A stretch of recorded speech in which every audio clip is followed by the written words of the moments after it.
अस्सलाम वालेकुम फाइव जमात। कैसे हैं आप लोग? उम्मीद है खैरियत से होंगे।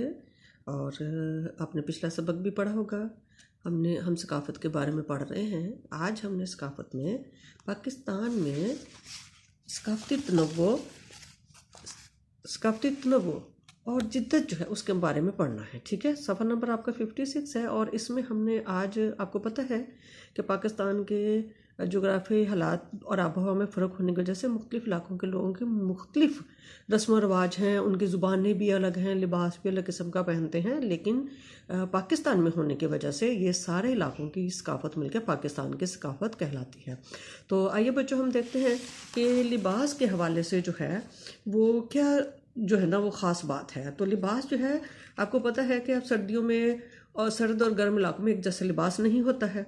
शुमाली इलाकों में जहाँ शदीद सर्दी होती है वहाँ मोटे कपड़े इस्तेमाल किए जाते हैं। पंजाब में गर्मियों में बारीक और सर्दियों में मोटा ऊनी लिबास इस्तेमाल किया जाता है।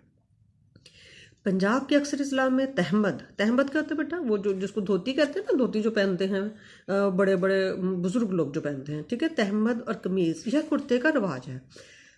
सूबा खैबर पख्तूनख्वा, बलूचिस्तान और सिंध में शलवार और कमीज़ आम है। पतलून का इस्तेमाल तो तमाम सूबों में पढ़ा लिखा तबका करता है। काले रंग की वास्कट के वेस्ट कोट जो होती है, ठीक है, और शेरवानी भी पहनी जाती है। त्यौहार और शादियों में शोख रंगों के कपड़े इस्तेमाल किए जाते हैं। बलूचिस्तान, सिंध और पख्तूनख्वा में टोपी, अजरक और पगड़ी, जबकि पंजाब में पग का इस्तेमाल इज्जत की निगाह से देखा जाता है। ठीक है बच्चों। अच्छा, अब हम इसके बाद ज़ुबान जो है उसकी हम रीडिंग करें। आपको पता है कि पाकिस्तान की कौमी ज़ुबान क्या है?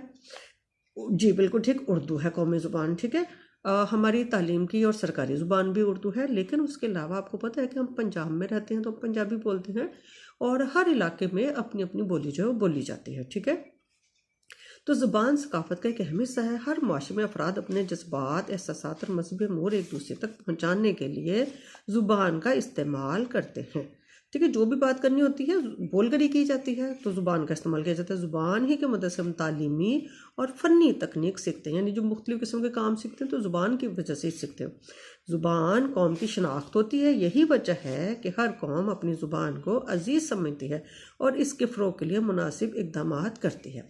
तो बच्चों, अब ज़रा इसके हम अहम पॉइंट्स जो हैं उनको देख लेते हैं कि क्या है।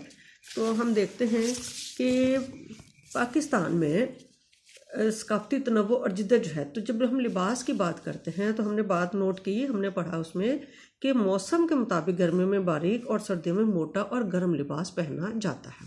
अच्छा, ये जो लिबास है तो पंजाब में कैसे कैसे लिबास पहने जाते हैं? पंजाब के अक्सर अजला में, ठीक है, मुख्तलिफ इलाकों में तहबंद, अभी जो आपको बताया था, जिसको अब धोती कहते हैं, शलवार कमीज़ जो हमारा आम लिबास है जो हम पहनते हैं, या कुर्ता वगैरह पहना जाता है। देही इलाकों में औरतें लाचा और घाघरा भी पहनती हैं, पंजाब के दही इलाकों में। ठीक है, सारे पाकिस्तान में नहीं, पंजाब के दही इलाकों में लाचा और घाघरा भी पहनती हैं।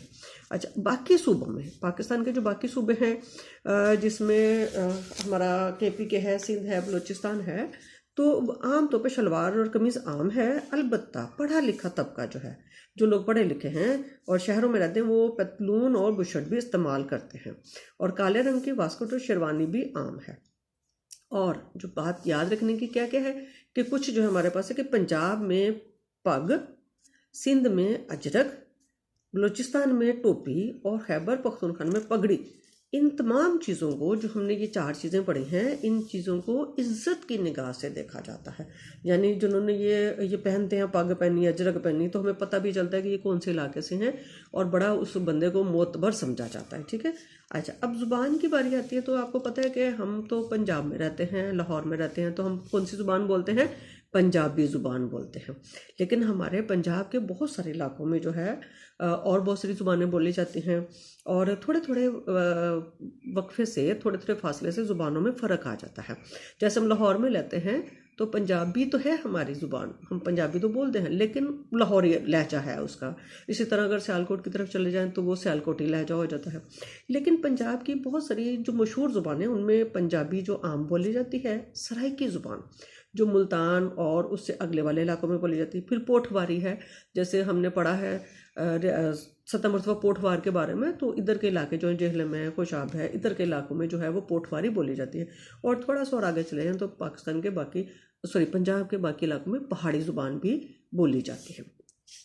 फिर अगर हम बलूचिस्तान की बात करें तो बलूचिस्तान में उर्दू तो हमारी कौमी ज़ुबान है, हम सब इलाके में किसी भी सूबे में रहें उर्दू बोलते हैं, लेकिन बलूचिस्तान में ज़्यादातर बलोची और उसके अलावा जो है मकरानी और ब्राहवी ज़ुबान बोली जाती है। कौन सी ज़ुबान बोली जाती है बच्चे? ब्राहवी। फिर से बोलिए, ब्राहवी। और कौन सी? मकरानी ज़ुबान। ठीक है। अच्छा, अब हम सिंध की तरफ आते हैं तो सिंध के जो लोग हैं उर्दू के साथ साथ कौन सी ज़ुबान है? इलाकाई ज़ुबान है उनके सिंधी, और उसके अलावा वो मेमनी ज़ुबान भी बोलते हैं। ठीक है। मुख्तलिफ ज़ुबानें हैं बच्चे, हमें अगर नहीं आती तो कोई बात नहीं, लेकिन ये कि जिनको आती हैं वो तो बोलते हैं ना ये वाली ज़ुबानें।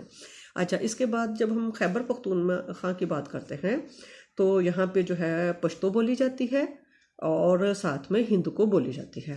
आपने पढ़ा है ना अपनी जोग्राफिया में, कोहे हिंद जो है वो हमारा हिंदू कश जो है वो उस इलाके में, तो इसी से उन इलाकों में रहने वाले, उस इलाके में रहने वाले लोग जो ज़ुबान बोलते हैं उसको हिंदू को कहते हैं। तो बच्चों आज हमने जो है वो पाकिस्तान की जो सकाफती तनव्वुर है उसमें हमने लिबास और ज़ुबान के बारे में पढ़ा है। आपके सामने ये सारे अहम पॉइंट्स हैं, यही अहम पॉइंट आपके शॉर्ट क्वेश्चन है, आपने इनके शॉर्ट क्वेश्चन बनाना है और इनके जवाब अपनी कॉपीज़ पे लिखने हैं। ओके बच्चों, अल्लाह हाफिज़।